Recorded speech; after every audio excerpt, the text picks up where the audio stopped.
ನಮಸ್ಕಾರ ಸ್ನೇಹಿತರೆ, ಎಲ್ಲರಿಗೂ ಈ ಒಂದು ವಿಡಿಯೋಕ್ಕೆ ಸ್ವಾಗತವನ್ನು ಕೋರುತ್ತೇವೆ. ಸ್ನೇಹಿತರೆ, ನಾವು ಇವತ್ತಿನ ಈ ಒಂದು ವಿಡಿಯೋದಲ್ಲಿ ಗೃಹಲಕ್ಷ್ಮಿ ಯೋಜನೆಯ 15ನೇ ಹಾಗೂ 16ನೇ ಕಂತಿನ ಹಣ ಯಾವಾಗ ಜಮಾ ಆಗಲಿದೆ ಎಂಬುದರ ಬಗೆಗಿನ ಒಂದು ಸಂಪೂರ್ಣವಾದಂತಹ ಮಾಹಿತಿಯನ್ನು ತಿಳಿಸಿಕೊಡಲು ಬಂದಿರುತ್ತೇವೆ. ಆದ ಕಾರಣ ತಾವುಗಳು ಈ ಒಂದು ವಿಡಿಯೋ ಏನಿದೆ ನೋಡಿ ಅದನ್ನು ಕೊನೆ ತನಕ ನೋಡಿ, ಅಂದಾಗ ಮಾತ್ರ ನಿಮಗೆ ಗೃಹಲಕ್ಷ್ಮಿ ಯೋಜನೆಯ 15ನೇ ಹಾಗೂ 16ನೇ ಕಂತಿನ ಹಣ ಯಾವ ದಿನಾಂಕದಂದು ಜಮಾ ಆಗುತ್ತದೆ ಎಂಬುದರ ಬಗೆಗಿನ ಒಂದು ಸಂಪೂರ್ಣವಾದಂತಹ ಮಾಹಿತಿ ಏನಿದೆ ನೋಡಿ ಅದು ದೊರಕುತ್ತದೆ. ಒಂದು ವೇಳೆ ನೀವು ಲೇಖನವನ್ನು ಅಥವಾ ಈ ಒಂದು ವಿಡಿಯೋವನ್ನು ಕೊನೆ ತನಕ ನೋಡದೇ ಹೋದರೆ ನಿಮಗೆ ಯಾವುದೇ ರೀತಿಯ ಮಾಹಿತಿ ಸಿಗುವುದಿಲ್ಲ ಗೃಹಲಕ್ಷ್ಮಿ ಯೋಜನೆಯ 15ನೇ ಹಾಗೂ 16ನೇ ಕಂತಿನ ಹಣದ ಬಗ್ಗೆ. ಆದ ಕಾರಣ ತಾವುಗಳು ಈ ಒಂದು ವಿಡಿಯೋ ಏನಿದೆ ನೋಡಿ ಅದನ್ನು ಸಂಪೂರ್ಣವಾಗಿ ನೋಡಿ. ಸ್ನೇಹಿತರೆ, ಇದೇ ಥರದ ಗೃಹಲಕ್ಷ್ಮಿ ಯೋಜನೆಯ ಬಗೆಗಿನ ಮಾಹಿತಿಯನ್ನು ಪ್ರತಿದಿನವೂ ನೀವು ಕೂಡ ತಿಳಿಯಲು ಬಯಸಿದರೆ ಈ ಒಂದು ಮಾಧ್ಯಮದ ಚಂದಾದಾರರಾಗಿರಿ ಹಾಗೂ ನಮ್ಮ ಒಂದು ಮಾಧ್ಯಮದ ನೋಟಿಫಿಕೇಷನ್ ಬಟನ್ ಕೂಡ ಆನ್ ಮಾಡಿಕೊಳ್ಳಿ. ನೀವು ಹೀಗೆ ಮಾಡುವುದರಿಂದ ನಾವು ಯಾವಾಗಲೇ ವಿಡಿಯೋ ಹಾಕಿದರೂ ಅದರ ನೋಟಿಫಿಕೇಷನ್ ನಿಮಗೆ ತಲುಪುತ್ತದೆ. ಇದರಿಂದಾಗಿ ನೀವು ಎಲ್ಲರಿಗಿಂತ ಮೊದಲು ನಮ್ಮ ಈ ಮಾಧ್ಯಮದ ವಿಡಿಯೋಗಳನ್ನು ನೋಡಬಹುದಾಗಿದೆ. ಸ್ನೇಹಿತರೆ, ಗೃಹಲಕ್ಷ್ಮಿ ಯೋಜನೆಯ 15ನೇ ಹಾಗೂ 16ನೇ ಕಂತಿನ ಹಣದ ಬಗ್ಗೆ ಮಾತನಾಡೋಕ್ಕೂ ಮೊದಲೇ ಗೃಹಲಕ್ಷ್ಮಿ ಯೋಜನೆಯ 14ನೇ ಕಂತಿನ ಹಣದ ಬಗ್ಗೆ ಮಾತನಾಡೋಣ. ಸ್ನೇಹಿತರೆ, ಗೃಹಲಕ್ಷ್ಮಿ ಯೋಜನೆಯ 14ನೇ ಕಂತಿನ ಹಣ ಏನಿದೆ ನೋಡಿ ಅದು ನವೆಂಬರ್ ತಿಂಗಳಲ್ಲಿ ರಾಜ್ಯದ ಎಲ್ಲ ಮಹಿಳೆಯರಿಗೆ ಜಮಾ ಆಗಿದೆ. ಅದರಲ್ಲಿ ಕೂಡ ಕೆಲವೊಬ್ಬರಿಗೆ ಗೃಹಲಕ್ಷ್ಮಿ ಯೋಜನೆಯ 14ನೇ ಕಂತಿನ ಹಣ ಜಮಾ ಆಗಿರುವುದಿಲ್ಲ. ಇದಕ್ಕೆ ಕಾರಣವೆಂದರೆ ಅವರು ತಮ್ಮ ಒಂದು KYCಯನ್ನು ಮಾಡಿಸಿರುವುದಿಲ್ಲ, ಇಲ್ಲವೇ ತಮ್ಮ ಒಂದು ಬ್ಯಾಂಕ್ ಖಾತೆಯನ್ನು ಆ್ಯಕ್ಟಿವ್ ಆಗಿ ಇಟ್ಟಿರುವುದಿಲ್ಲ.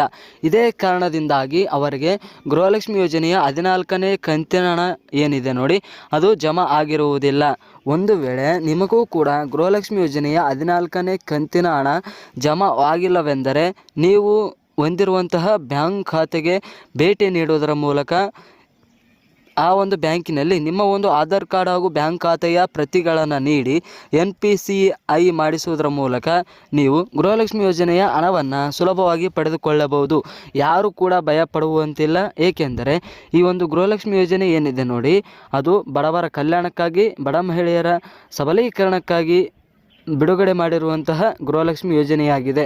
ಯಾರೇ ಕೂಡ ಈ ಒಂದು ಗೃಹಲಕ್ಷ್ಮಿ ಯೋಜನೆಯೇ ಬಂದಾಗುತ್ತದೆ ಎಂದು ಅಥವಾ ರದ್ದಾಗುತ್ತದೆ ಎಂದು ಹೇಳಿದರೂ ಕೂಡ ಅದನ್ನು ನಾವು ನಂಬಬಾರದು. ಏಕೆಂದರೆ ಈ ಒಂದು ಯೋಜನೆ ಇದೆ ನೋಡಿ ಬಡವರ ಕಲ್ಯಾಣಕ್ಕಾಗಿ ಮಾಡಿರುವಂತಹ ಯೋಜನೆ ಆಗಿದೆ. ಕಾಂಗ್ರೆಸ್ ಸರ್ಕಾರವು ನಮ್ಮ ಒಂದು ರಾಜ್ಯದಲ್ಲಿ ಅಧಿಕಾರಕ್ಕೆ ಬರುವ ಮುನ್ನವೇ 5 ಯೋಜನೆಗಳನ್ನು ಬಿಡುಗಡೆ ಮಾಡಿತ್ತು. ಆ ಒಂದು ಯೋಜನೆಗಳಲ್ಲಿ ಪ್ರಮುಖ ಸ್ಥಾನವನ್ನು ಈ ಒಂದು ಗೃಹಲಕ್ಷ್ಮಿ ಯೋಜನೆ ಹೊಂದಿದೆ.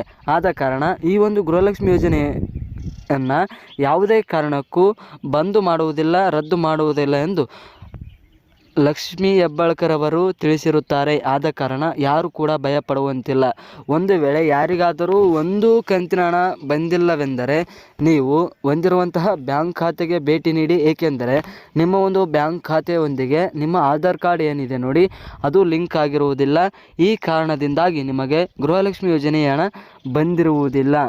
ಆದ ಕಾರಣ ಬ್ಯಾಂಕಿಗೆ ಭೇಟಿ ನೀಡುವುದರ ಮೂಲಕ ನೀವು ನಿಮ್ಮ ಸಮಸ್ಯೆಗೆ ಪರಿಹಾರವನ್ನು ತಂದುಕೊಳ್ಳಬಹುದಾಗಿದೆ. ಸ್ನೇಹಿತರೆ, ಗೃಹಲಕ್ಷ್ಮಿ ಯೋಜನೆಯ 15ನೇ ಹಾಗೂ 16ನೇ ಕಂತಿನ ಹಣದ ಬಗ್ಗೆ ಮಾತನಾಡಿದರೆ ಗೃಹಲಕ್ಷ್ಮಿ ಯೋಜನೆ 14ನೇ ಕಂತಿನ ಹಣ ಏನಿದೆ ನೋಡಿ ಅದು ನವೆಂಬರ್ ತಿಂಗಳಲ್ಲಿ ಜಮಾ ಆಗಿದೆ.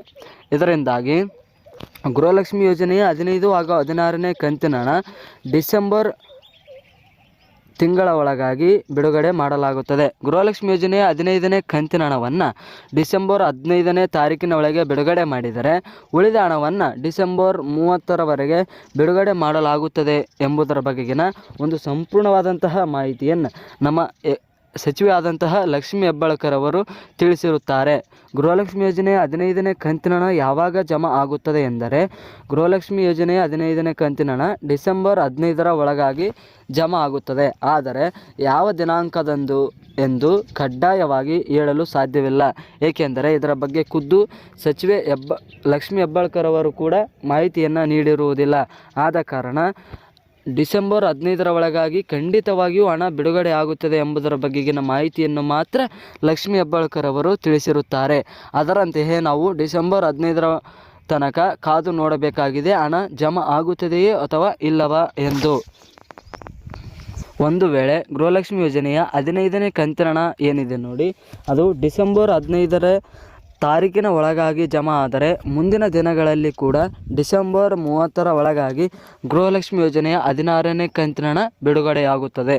ಒಂದು ವೇಳೆ ಬಿಡುಗಡೆ ಆಗದೇ ಇದ್ದರೂ ಕೂಡ ಗೃಹಲಕ್ಷ್ಮಿ ಯೋಜನೆಯ 15 ಹಾಗೂ 16ನೇ ಕಂತಿನ ಹಣ ಏನಿದೆ ಅದು ಡಿಸೆಂಬರ್ ತಿಂಗಳು ಒಳಗಾಗಿ ಖಂಡಿತವಾಗಿಯೂ ಎಲ್ಲರಿಗೆ ಜಮಾ ಆಗುತ್ತದೆ. ಇದರ ಬಗ್ಗೆ ಯಾವುದೇ ಸಂದೇಹ ಇರುವುದಿಲ್ಲ.